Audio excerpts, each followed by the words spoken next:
நீங்கள் டைட்டாக ஜீன்ஸ் போடுறீங்களா, டைட்டாக லெகின்ஸ் யூஸ் பண்ணுறீங்களா, தென் இட் இஸ் அன் அலர்ட்ங்க. உங்களுக்கு பேக் பெயின் வரதுக்கு நிறைய சான்சஸ் இருக்குது. என்ன சார் ட்ரெஸ்ஸில் வந்து பேக் பெயின் இருக்குன்னு சொல்கிறீங்க, எல்லா விஷயத்தையும் சொல்லி இப்போ ட்ரெஸ்ஸு இந்த மாதிரி போட்டாலும் பேக் பெயின் இருக்கா?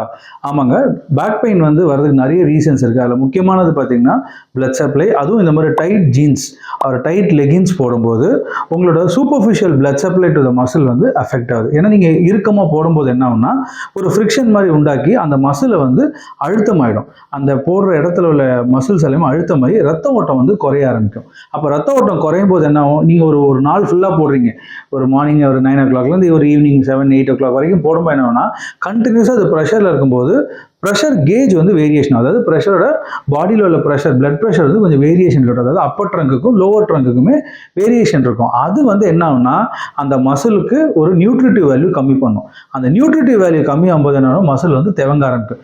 எனக்கு வலிக்குது, எனக்கு தேவையான ஆக்சிஜன் வரல அப்படின்னு சொல்லி அது இரிட்டேட் ஆக ஆரம்பிக்கும். ஸோ இனிமேல் என்ன பண்ணுங்க, ட்ரெஸ் பண்ணும்போது டைட்டாக போடாமல் அது கொஞ்சம் ப்ரீதிங் ஸ்பேஸ் கொடுத்தீங்கன்னா எஃபெக்டிவாக இருக்கும்.